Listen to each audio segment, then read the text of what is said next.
And hello, movie lovers, and welcome to the show. So today I have my good friend Tamika here with me. We're going to be reviewing Beverly Hills Cop 2, but you know what? I'm just glad that she's here and not Max because Max just fucks it up for everybody. So, I'm just glad that she's here to be able to review this movie with me. So let's go on ahead. Let's review this movie.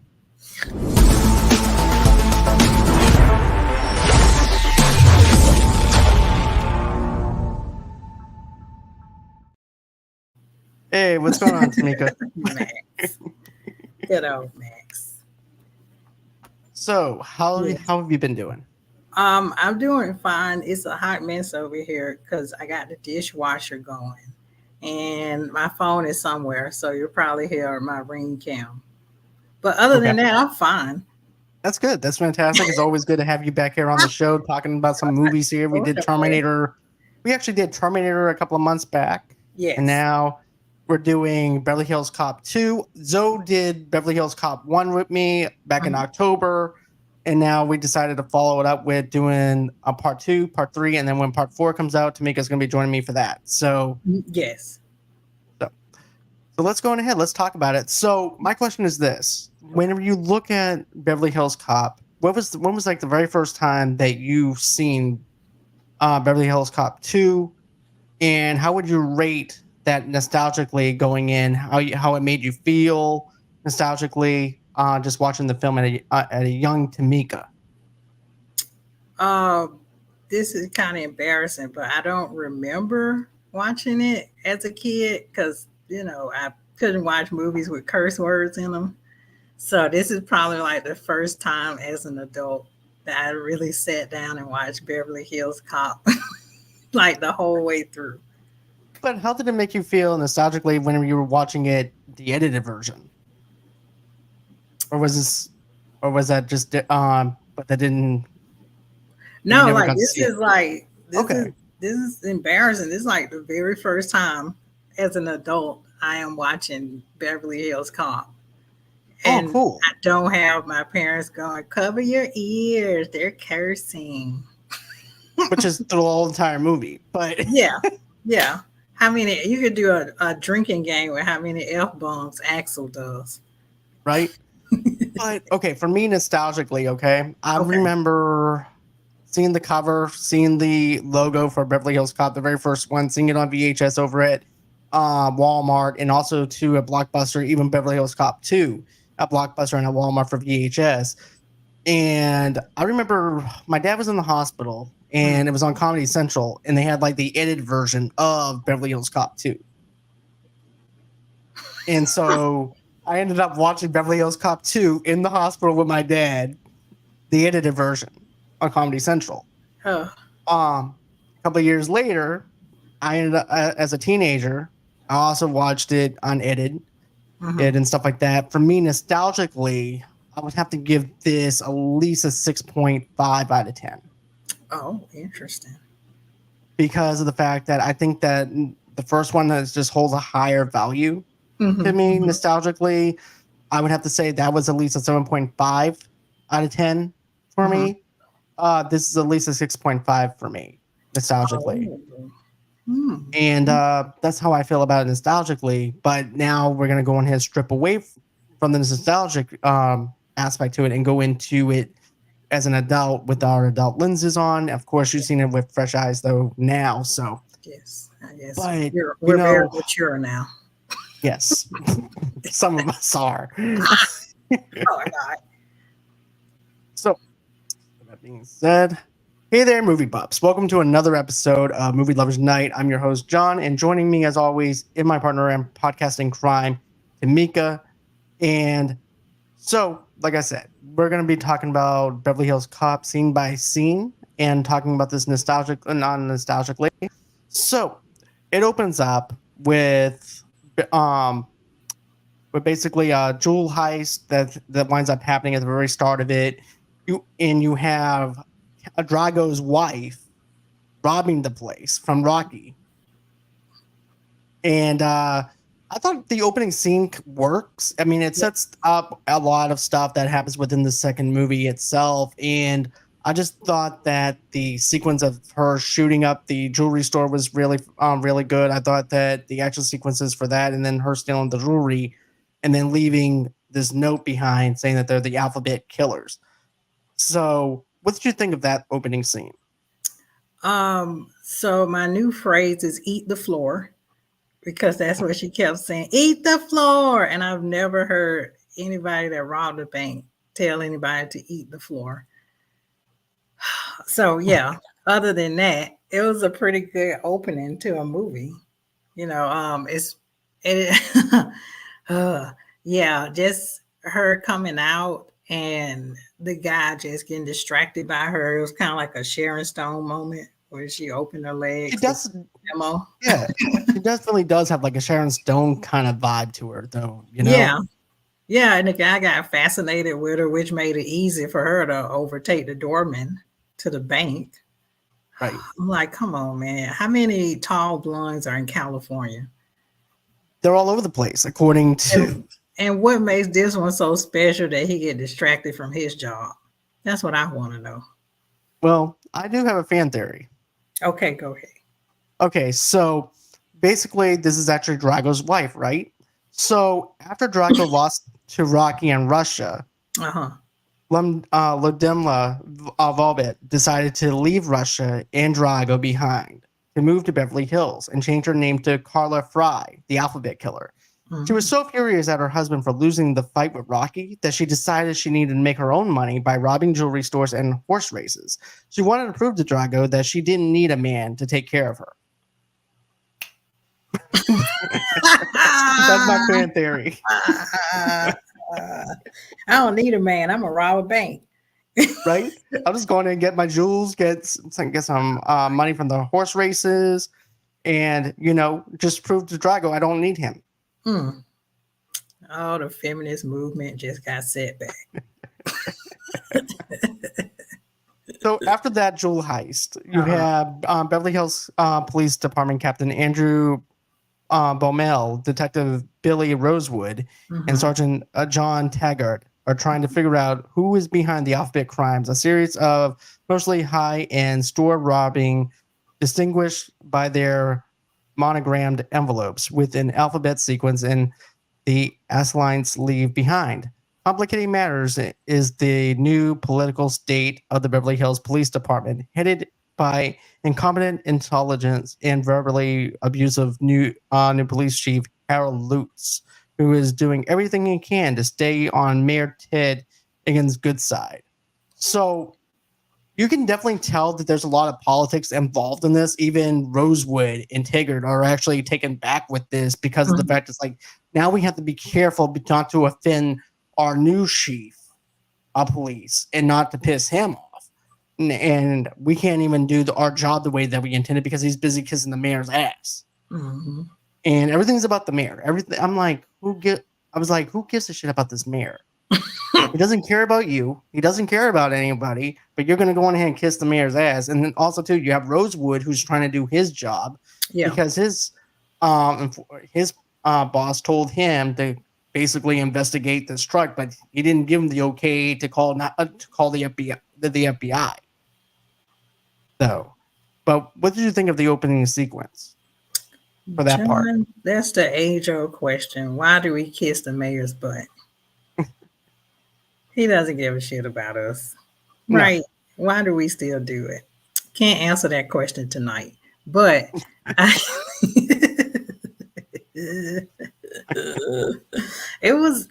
think it was great seeing them again.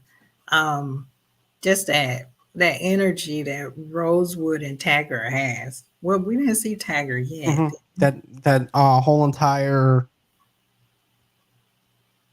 Yeah, I know what you're saying. Basically, that energy that Rosewood has.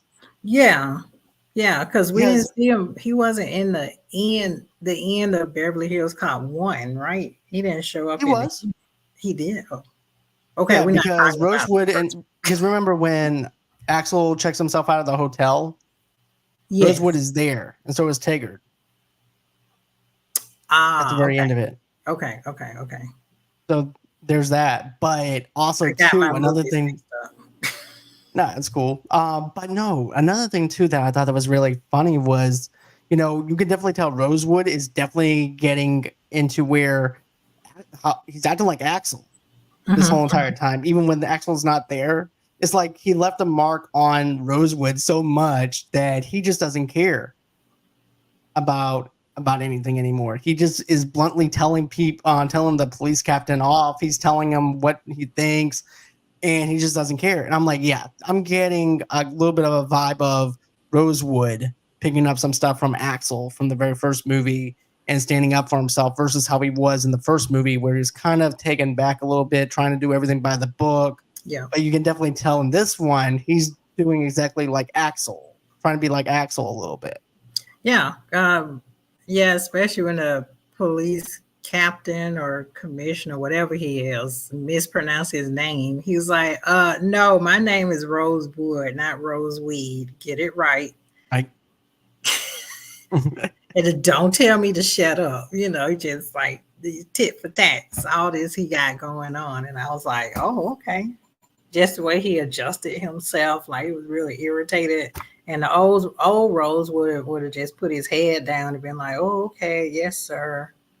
And right. Taggart is still this Taggart switch places with Rosewood in a sense because Taggart is like, "Yes, sir, shut up." Oh my gosh. Well, Taggart was always by the book in a sense. He's like, Yeah. and especially in the first one, he was basically a hard ass. He was Mm-hmm. always taking things seriously and stuff like that. And Rosewood was always the silly one, anyways, for his partner in a sense when it was just the two of them. But basically, he was actually the hard ass. Yeah. Rosewood was lenient, but not to the point where he is now in the second one. You know, Mm-hmm. Mm-hmm. So that's how I see them now, where they switch roles, where basically you have Rosewood, who's now over the top, who can't keep his mouth shut, while also you have Taggart, who's trying to still be by the book, and he's also going through a divorce now. He's going through some family hard times and things like that too.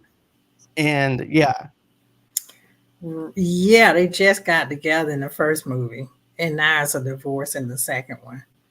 And of course, Rosewood is there to bring it up. Like, I'm so glad she, left and she's doing great things for herself. He's like, okay, Rosewood, just calm down. You don't have to talk about my wife like that.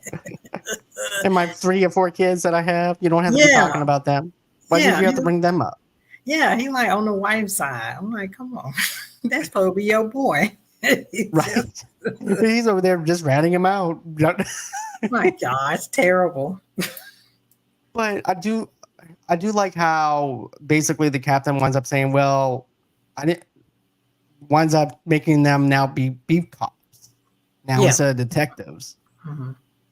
and so now they're no longer detectives anymore. Now they're beat cops, and after that, you actually see on the way home that Bogomil is shot and injured by Caleb Fry, the chief henchman and fiance of Maxwell Dent.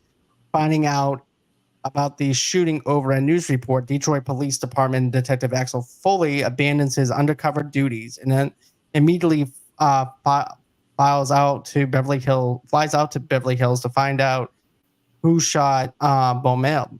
Taggart and Rosewood agreed to assist Axel because of Lewitt's attempts to find an excuse to get them fired.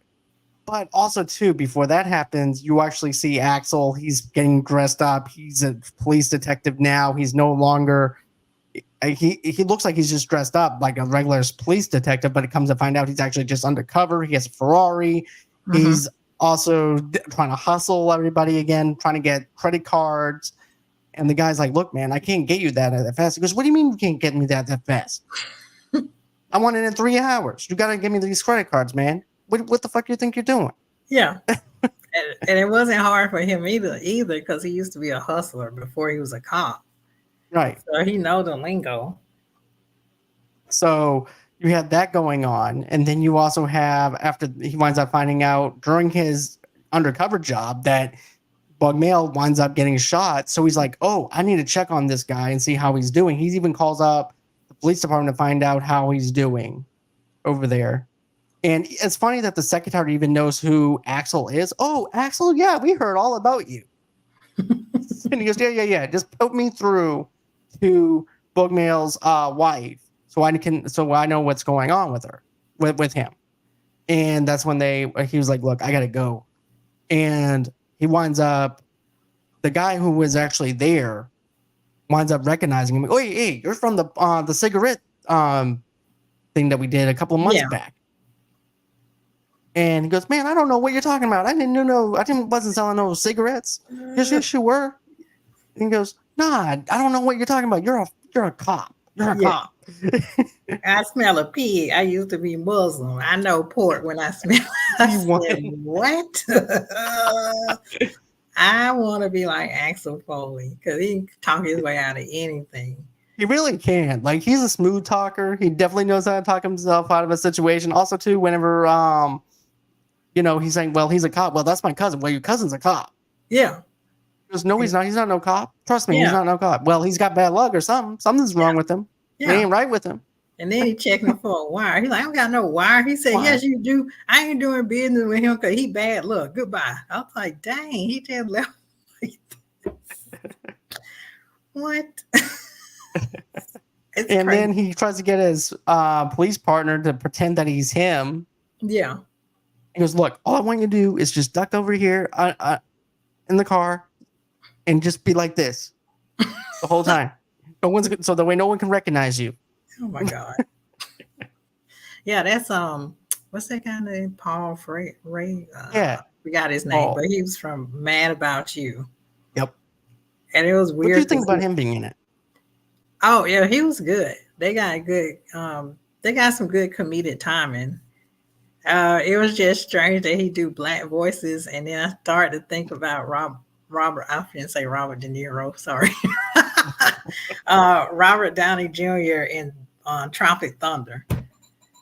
Oh, that's yeah, what I immediately thought about when Paul Fraser, whatever his name is, was doing the black voices. But you know what, though? I was thinking to myself like this. I'm like, well, it would have been cool to see Chris Rock switch roles with him and him be the tow truck driver.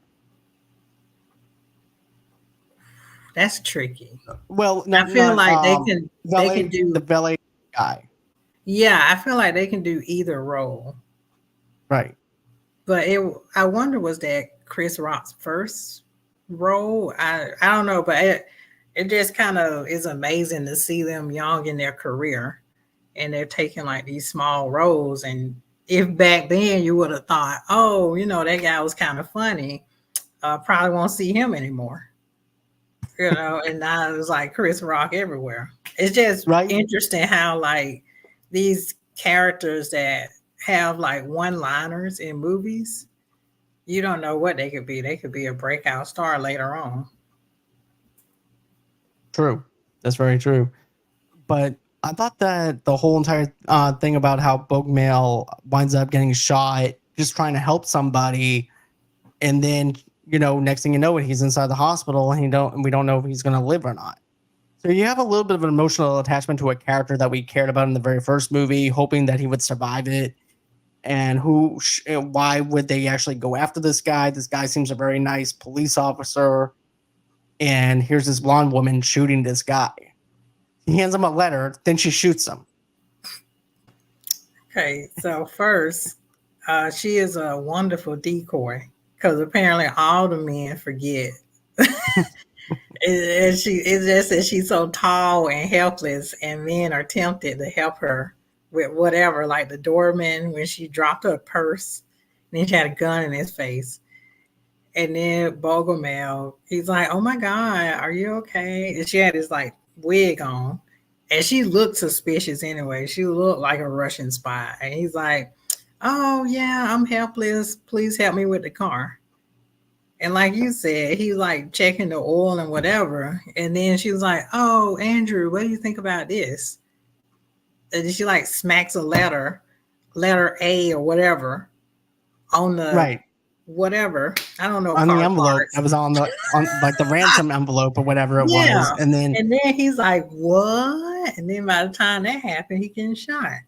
It's just classic 80s if you think about it, though. When especially having like an alphabet killer, the one and stuff like that too. It's like, okay, we have to hunt this case of the alphabet killer. It's I it's very understand that, very but 80s she trope. looked like a villain. Even with the wig Yeah, on, she does look yeah, like a like villain.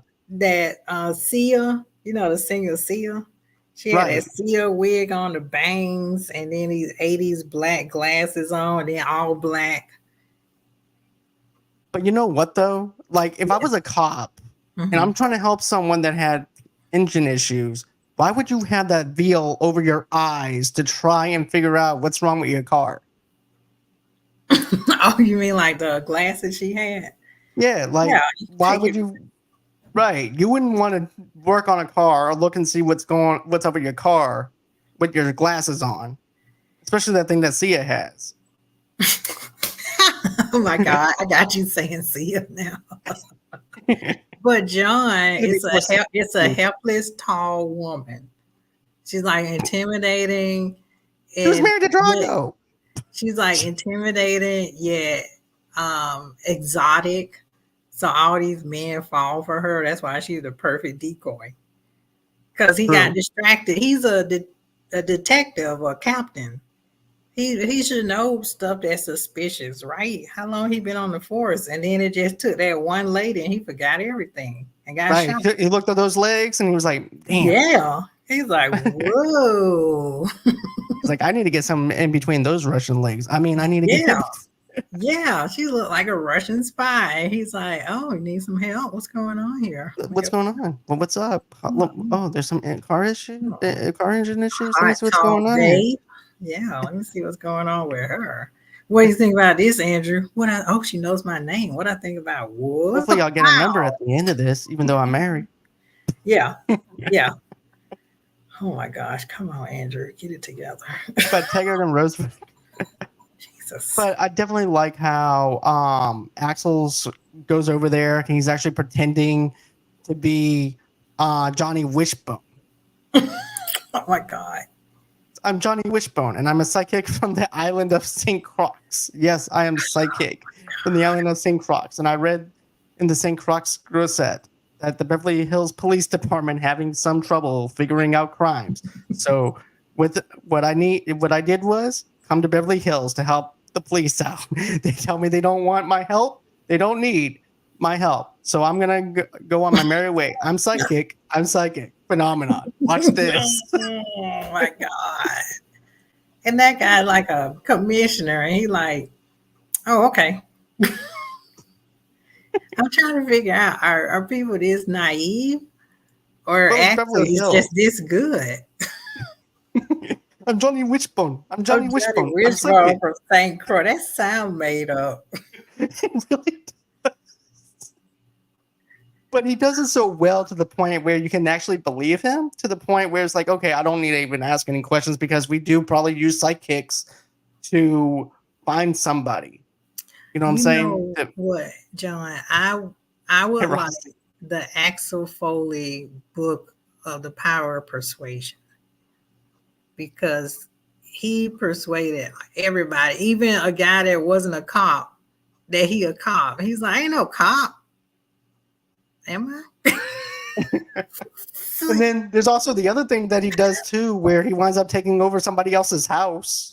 Yeah, and then he told the crew, he's like, what y'all doing out here? Get out here, this work got canceled. They like, I ain't getting no paperwork got canceled. Where it got canceled? Y'all take the day out. Oh, okay. You sure? You sure It's the you're going? wrong I'm gonna blueprints. take It's care the of it. wrong blueprints. Oh man. Oh man, I can't believe they sent us the wrong blueprints. What? The whole You crew you went want this whole home. entire living room to be circle? Everything's gonna be a circle in this house. The whole crew went home like, oh, he said, y'all go home. Go home. And Take the a funny week thing off. is, they don't even question why he's even going in the house. They He didn't just even look professional. He had his Detroit Lions Letterman jacket on and a shirt and some it's jeans. casual Friday, Tamika. It's casual Friday. Boy, who did the wrong blueprints? And they like, oh man, I can't believe they sent us the wrong blueprints. Oh, you said you're gonna take care of. Yeah, go home. Somebody clean this mess up. Oh, okay, we'll get somebody to clean it up. Oh my God, I And can't. then to top that off, he also poses an undercover FBI agent to get past Lutz, who, with the aid of Detective Jeffrey Feldman, Axel soon starts making the connection between the robberies and Dent. He first finds out that the ammunition fired at one of the robberies was designed by the manager of a gun club owned by Dent. Mhm. Axel and Bogeman's daughters, Jan, use her connections as an insurance agent to find out about Dent's financial dealings.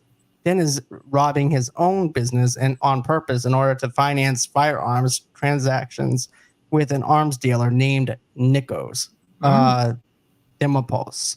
Is dissectly using his henchman Charles Kane as the front man for his operations. Bogomil was not shot because his investigation was on the correct track. Was shot because his investigation was on the right track. Mhm. But so I definitely like the whenever he goes into the shooting range and he sees the tall blonde woman shooting. That's a big bitch. That's a big bitch right there. That's a big bitch right there. Dang. And then here's Taker. Yeah, we have a lot of them around here. I like this one. Oh God, that's what And I'm then saying, yeah, John. They got a lot of them. So why? I'm sorry. I just let it go. I none of let those it go. I'm just still mad at the doorman of the bank in the first scene. Russian. They want vodka. Looks like they got a lot of big, tall, blonde women in California. How you got distracted? It's those legs. It's that Yeah, accent. you're right. That's the first thing he saw was the legs and her opening them to get out of the limo. Yep. Okay. But I You definitely like the shooting range part and everything too. He's like, oh, I like these bullets and I like this gun and everything that you have. Yeah, we'll send it to you. Where's your address? And he gives them the address. And then he says his name is James something. Yeah. Oh my God. You don't even look like a James. Maybe con artists should join the police force because they seem to get stuff done. They do. Especially ex-cons that take bubblegum wrapper to get into somebody else's house. Yeah. I'm telling you, just hire some con artists and put them on the police force, you'll get in any place. Places that you don't want to be at. Places you don't want to be, they can go.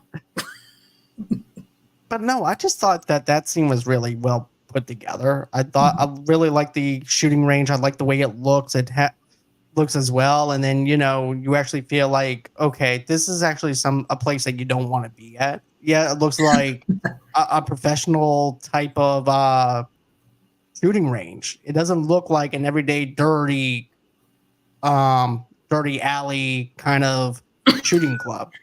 Like, have you been to a shooting range? You know what I'm talking about, like on RoboCop. Don't act like you don't know what I'm talking about. Dirty alley shooting range. That's hard for me to explain. Okay. Okay. But yeah, I'm sorry. It actually feels like it's more professional than it does on RoboCop. It feels like it's a little bit more put together.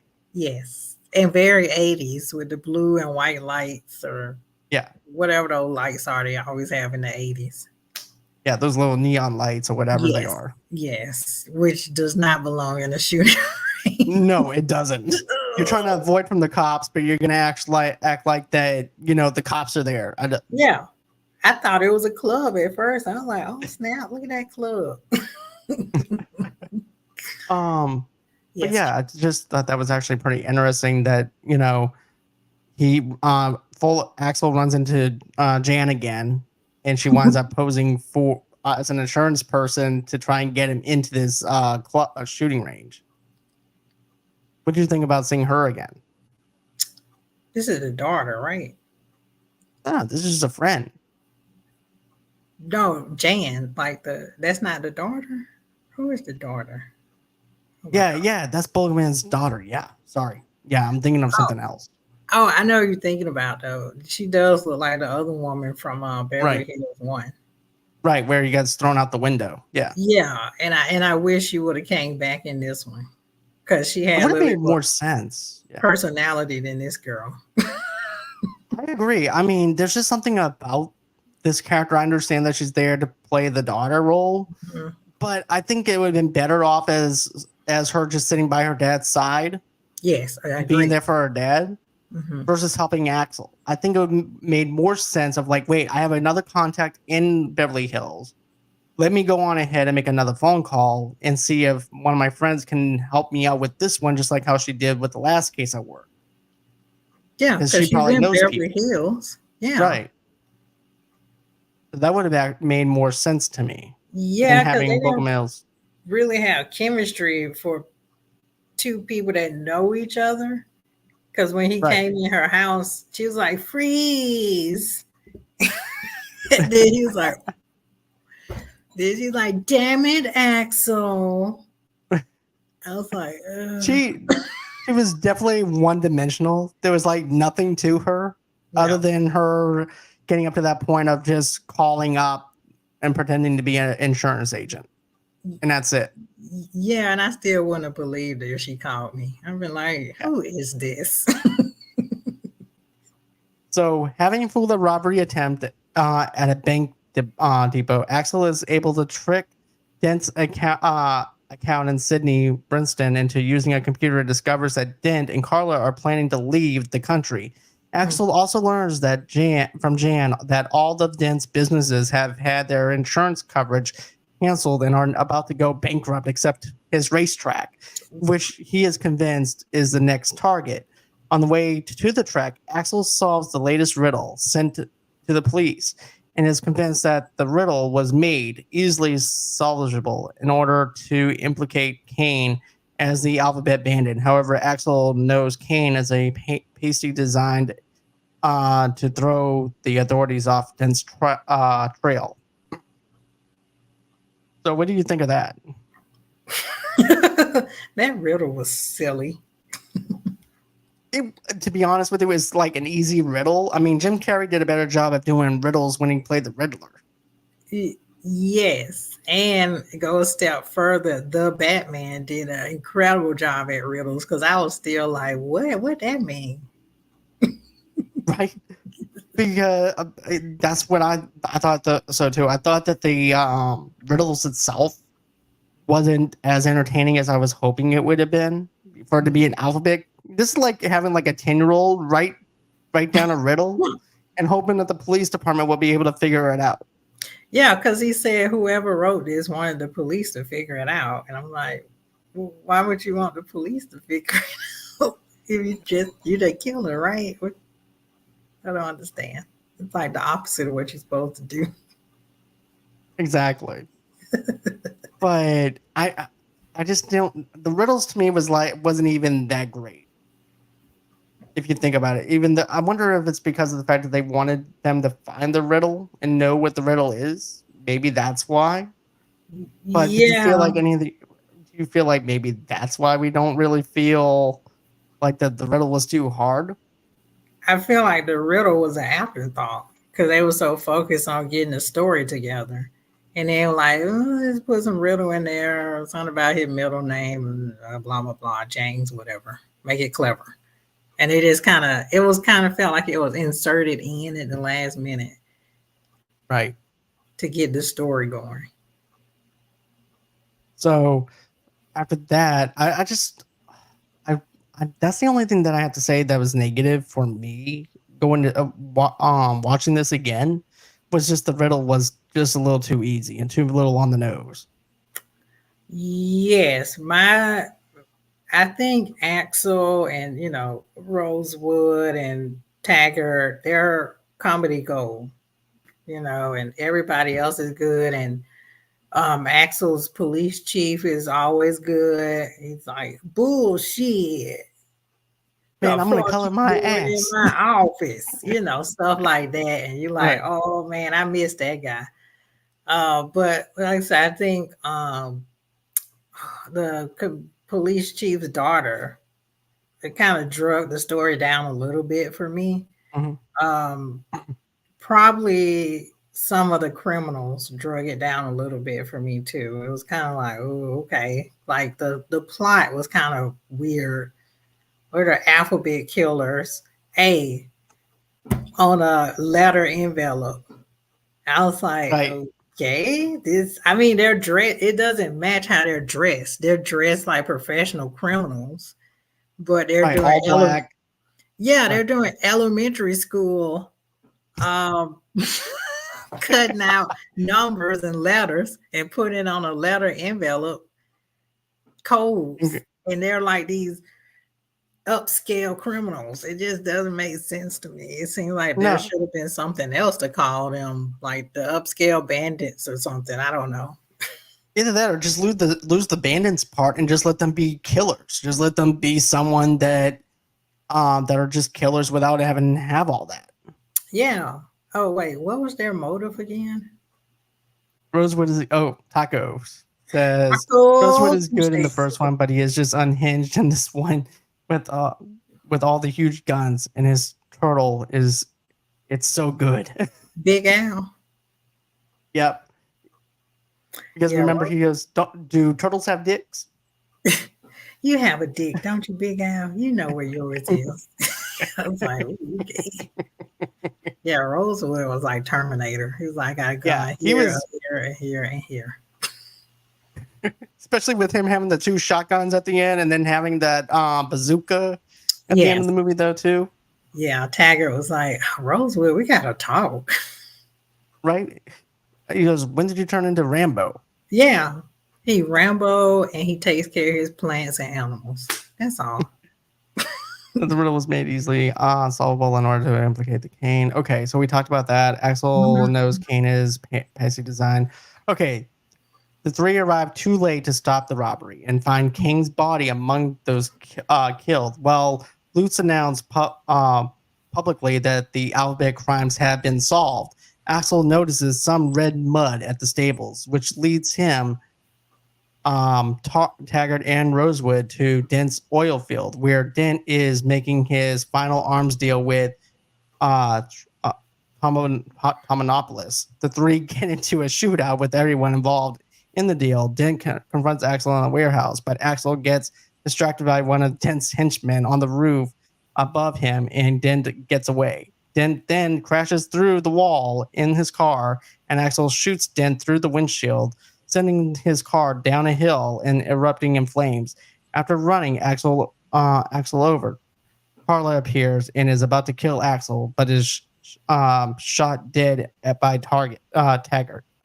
But before that, we actually have another thing that actually happens where they're at the Playboy Mansion. Remember that? Where there's actually this other scene that gets played out with the police chase. Yeah, and then he got in once again. He was like, hey, I'm here to clean the pool. The pool's already been cleaned. Remember this, though? Rosewood takes the cement truck, and he's playing GTA, basically. Banging into everybody.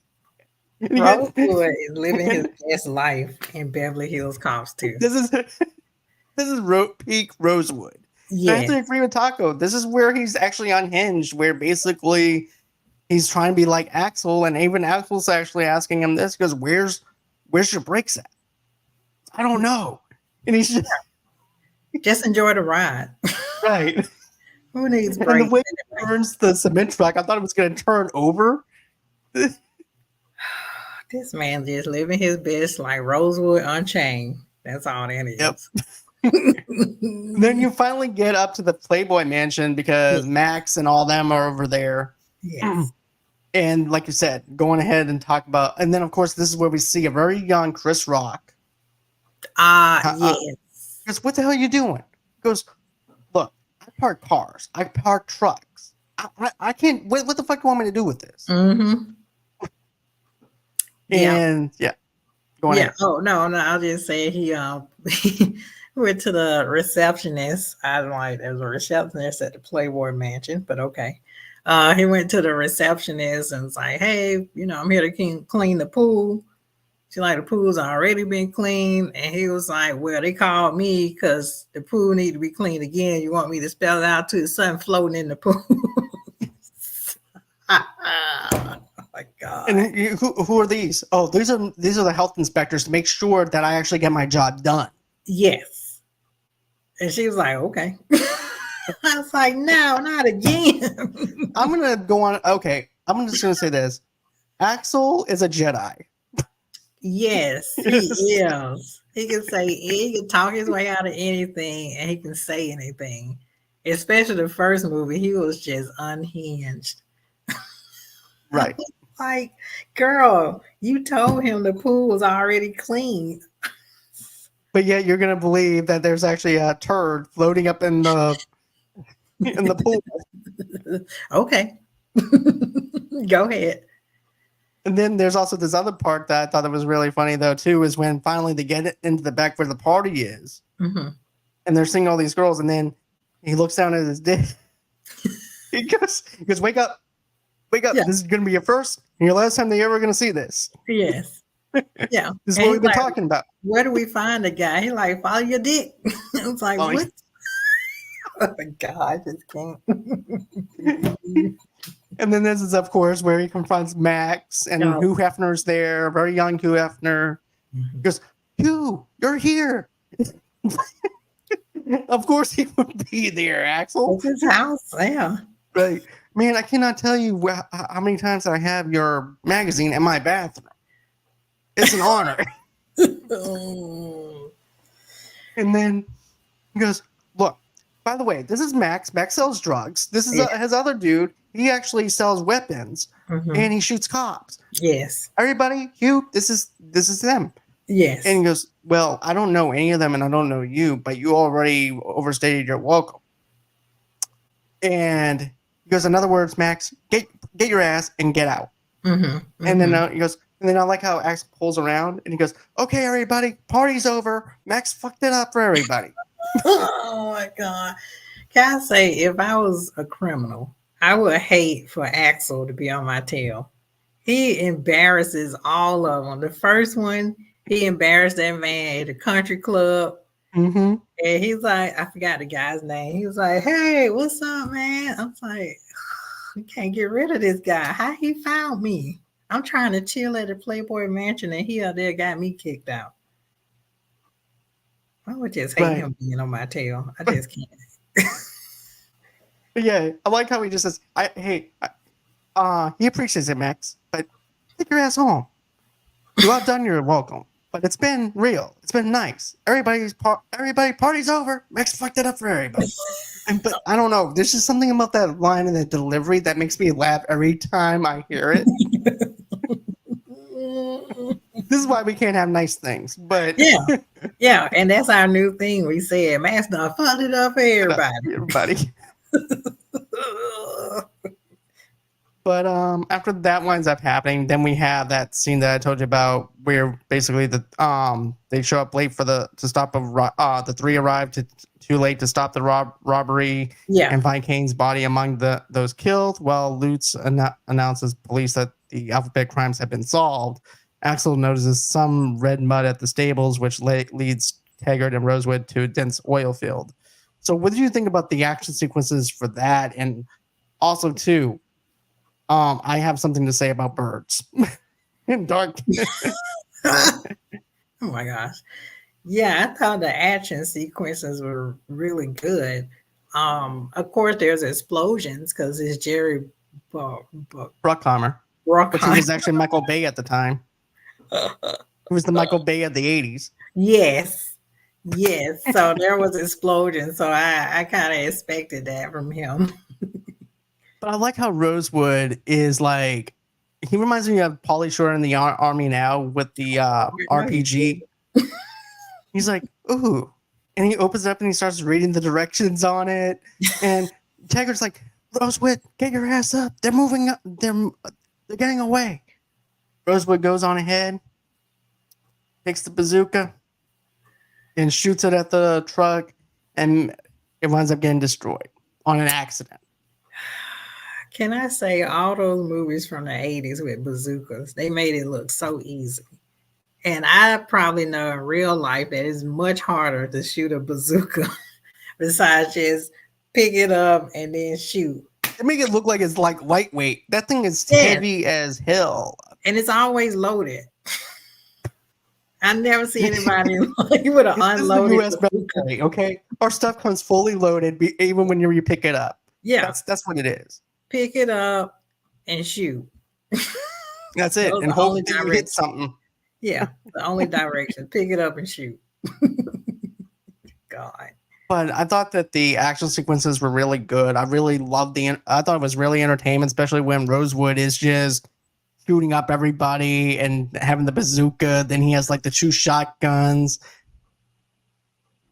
He's just going to town with this. He's just having the best time. He's having the best year of his life. He is.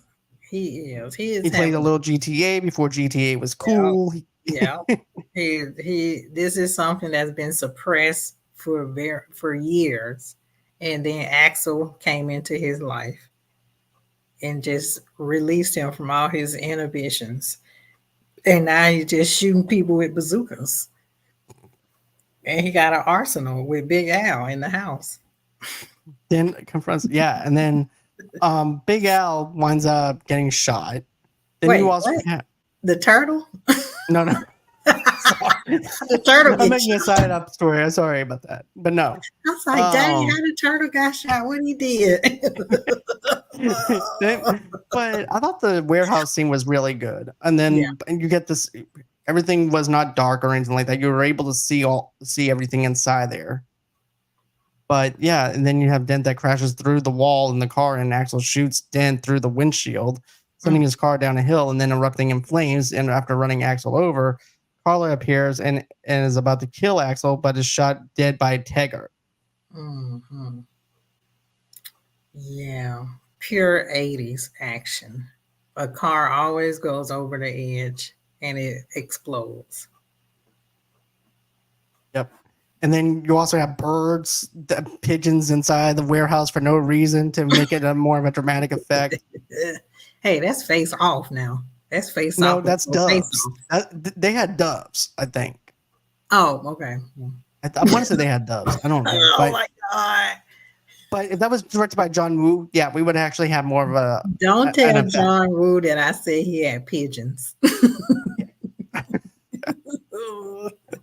But I just find it a little bit comical of, okay, we have this dark scene in this little small space. Let's put pigeons in it. Let them fly. And they can barely fly in the container or anything like that. You can see them try to fly, and then just like, and then they fall. Yeah, that's what pigeons do.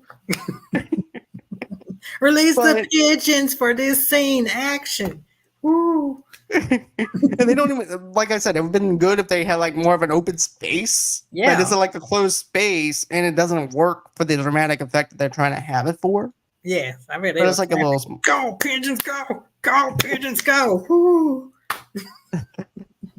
But just as the last of the criminals are about to flee, the police arrive upon the scene, arresting the remainder of Dent's men and Topolopez. After Lutz and Mayor Egan arrive, an influenced Lutz tries to fire Rosewood and Taggart for their instruction, and also tries to arrest Axel. However, both Taggart and Rosewood stand up to Lutz this time and prove that Dent was the real Alphabet bandit and that the Alphabet crime were about an arms deal. They are also able to convince Mayor Egan of Lutz's incompetence, as Lutz would have interfered if he had known about their activities, as he intentionally ignores the truth from the other cops. Mayor Egan personally fires Lutz because he is tired of abusive attitude towards his own men and for jeopardizing the investigation. And I have to say that when you look at Lutz, it's a paint by the numbers kind of thing, especially in the 80s. You know that this guy's corrupt. And yes, he wants to kiss the mayor's ass, but at the same time, though, you can tell that this guy is probably on somebody else's payroll. Yeah. Just the way he acts and stuff like that it's an 80s trope that we see over and over and over again. Yeah. And probably saw it too in Lethal Weapon. I think we did. I have to go back and rewatch it. But But also too, Axel also winds up pretending to be an FBI, working for the FBI, because remember, he got his friend to call up the chief captain to tell him to say that he needed him for an interview and to meet him at another office. Yeah. And so he winds up taking over whenever the other police captain, when Lutz winds up calling the Detroit Police Department, and he winds up telling him that Axel's been deep undercover. Yeah. And then the real police captain like, what the hell you doing in my office? Just like that, in that exact tone. I'm not fabricating. Like he's a father figure to this guy, right? Yeah. It's like he got caught by his dad. What are you doing in this office? This ain't my office. The hell you right? This ain't your office. I love the guy. I love him. Me too. I love him. And the funny thing is, he's actually a real police officer too. So. Are you serious? Yeah, you didn't know that? Oh no. Yeah, he was really a police officer at one time. Yeah, I'm sure he's not acting. No, he's not acting. He's actually remembering all the times that those guys pissed him off. Yeah. That is awesome. Then Mayor Egan chooses Bogomil to replace Lutz as the new police chief. Axel returns to Detroit, but not before he gets chewed out by Inspector Todd over the phone after Egan called Todd to congratulate him on allowing Axel to assist them on this case.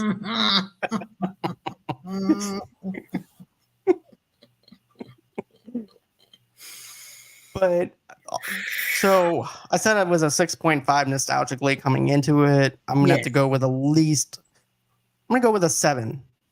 Okay, that's fair. What about for you? Yeah, that seemed about fair. 7. It could have been a little bit better, but also the first movie set such a high bar. It really does, if you think about it. Second movies, they have a lot to live up to. Sometimes they're better than the first, sometimes they're not. So that's true. And I thought that now let me ask you this. Okay. What would you give the first one for non-nostalgically, for stripping away nostalgia? Oh, stripping. Well, dang, that's just well, how do you feel about nostalgically? I give it a 9. But I'm trying my best not to have nostalgia. But like I said, I'm watching it for the first time sitting through as an adult. Like I've known about Beverly Hills Cop as a kid, but I couldn't sit and watch it. I gotcha. Yeah. But yeah, I was able to watch just about anything. But that's just me and my jealous. That's just white parenting. I don't know. But I wish I had white parents. No, I don't. I'm sorry. I don't know what I was thinking. But anywho, I had fun watching this. I had fun rewatching this movie. I thought it was really good. I still think some of it holds up. Some of it doesn't. Some of it has little parts that I feel like they could have expanded on or do without. But I had fun. I had fun rewatching it. It's just a fun movie just to laugh your ass off for an hour. Okay, now let me ask you this. So 48 hours. That's a movie, right? Yeah, 48 hours, and there's Eddie another Murphy 48 hours. In that one with Nick Nolte? Yep. Did this come out around the same time? Because they both seem like they're similar. They're similar, but a little different in the sense because you're dealing with, here's the thing. You have the Rosewood and Taggart chemistry, right? Yeah. But Foley is pretty much by himself, so he doesn't really have buddy cops until he gets into Beverly Hills. Okay. That makes sense. So, let me take a look at something too, because you raise a very interesting point as well. Because so you have Beverly Hills.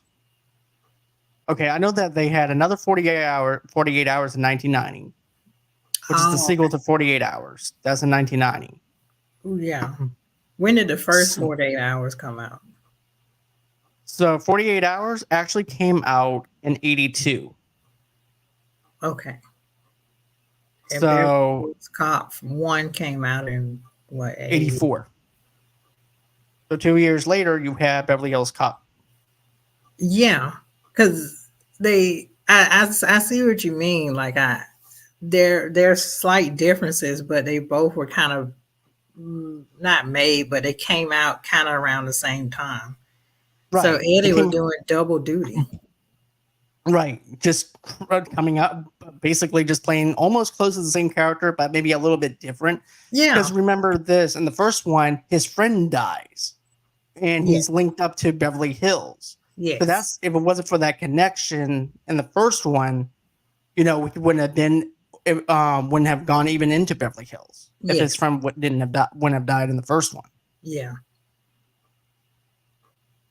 So, And then 48 Hours was, what was that again? I have to it go was back just and see it. I haven't seen 48 Hours. Get this, I'm like you though. When it comes down to Beverly Hills cop movies, I've seen certain small clip outs. I don't remember it. It's like a fog in my mind. Yes. I remember seeing a little small clip, and that was it. It was like there, and then it's like it's gone. Same thing Okay. with another 48 Hours. I've seen it Mhm. once, didn't see it all the way through. Yeah. It's just for me, I never really went back and tried to watch them. Yes, I think we should put that on the list. I So think we we can will. compare that to Beverly Hills Cop because it seems I think like they both kind of coincide with this. each other. Yeah. Right. Okay. But yeah, that's everything as far as this then the review goes.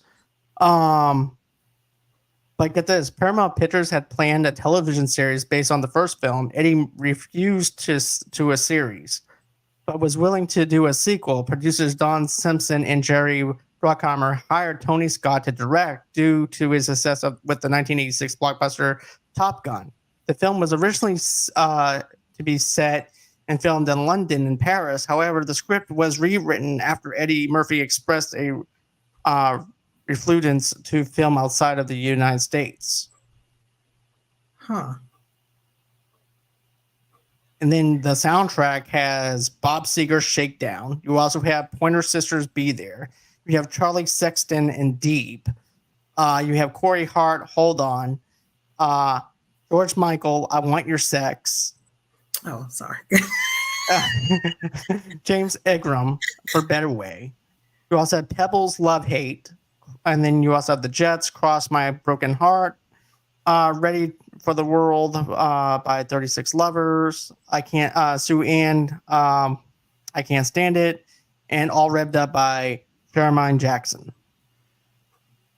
Yeah, because I like the intro. Well, you know, the intro to Beverly Hills Cop 2, they had that song. And it's catchy. It's like shake down, da da da. And that's all I can say. Because then we'll get sued. You're busted. But get this though, in 1987, it was become the most box office. Get the one of the most anticipated films of 1987, and became a box office success upon release, despite not making as much as Beverly Hills Cop. The film debuted at number 1, earning $33 million on its opening weekend, a sales mark that would result in the beginning of the year's highest opening weekend debut. Beverly Hills Cop 2 made approximately $153,665,036, becoming the third biggest hit domestically at the box office that year, after Fatal Attraction and 3 Men and a Baby. I'm the second most highest. Once you get a taste of Axel Foley, you just need more. Yeah, and that's why they followed up with Beverly Hills Cop 3 in 9. Yeah, that was a bit of a struggle bus for me, but we'll talk about that. I can't wait to dive into that one, because I haven't seen it in a long time, and it holds up nostalgically for me. Yeah. But I wonder what it's going to be like for me, for my non-nostalgic. Yeah, maybe you should see myself as an adult. Because I'm like, something's that came out in 94. The first two had something's lacking with this one. That's how I feel. Wondering if we'll get into it. We'll get into it with the third. Sure. Coming up. Coming But soon. yeah, that's gonna that's going to be it as far as this show goes. Thank you, Rossie, for commenting in the comments section. I do appreciate that. Thank you to Taco as well. Oh, Also, too, I just want to point this out: 8 o'clock Central Time, 9 o'clock Eastern Time. I will be back here again to do our Pulp Fiction review with Rossie and her friend Kim. So you might want to join us for that one. That's going to be it as far as this review goes. But I hope you guys enjoyed it. And remember, don't be a Max because Max fucks shit up. So always until next time. Bye-bye. unless you're HBO Max. Yeah. And well, I wouldn't put it that far because then you have Zoloft that's actually telling people what to do. Bye, guys.